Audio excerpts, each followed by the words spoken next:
Shalom, siapakah kita manusia? Rasul Paulus di dalam Efesus pasal 2 ayat 1 sampai dengan 3 katakan bahwa kita sebenarnya harus mati karena pelanggaran kita, dan kita sebenarnya juga harus dimurkai.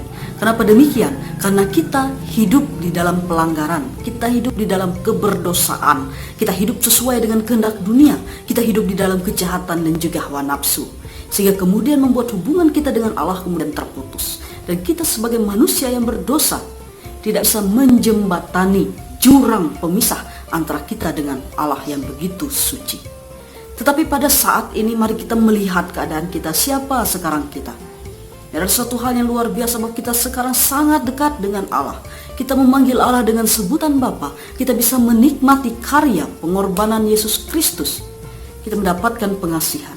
Kita bisa hidup di dalam pemeliharaan, hidup di dalam berkat Tuhan yang tidak pernah habis dalam kehidupan kita. Kenapa demikian? Yesus katakan itu bukan karena hebat kita, bukan karena usaha dan upaya yang kita lakukan.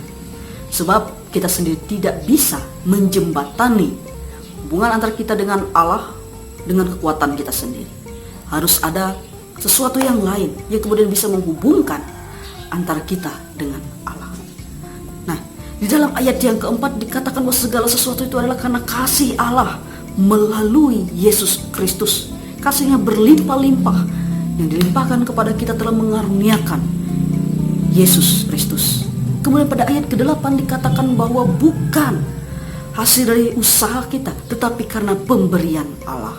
Jadi di sini ada satu kata kunci dalam kehidupan iman Kristen, bahwa kasih karunia. Apa itu kasih karunia? Kasih karunia itu adalah anugerah.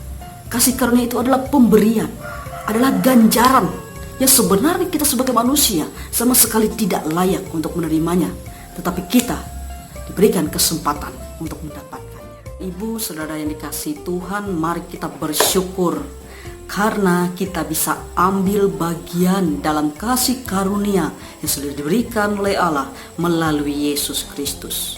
Ucapan syukur kita itu harus kita nyatakan melalui kesediaan kita untuk terus senantiasa memuji nama Tuhan, terus bersekutu, terus beribadah, bahkan juga terus melayani dalam setiap keberadaan kehidupan kita. Ucapan syukur ini juga kita nyatakan melalui kesediaan kita juga untuk berbagi tentang kabar sukacita ini kepada anggota keluarga kita, kepada tetangga kita, kepada orang-orang yang di sekitar kita.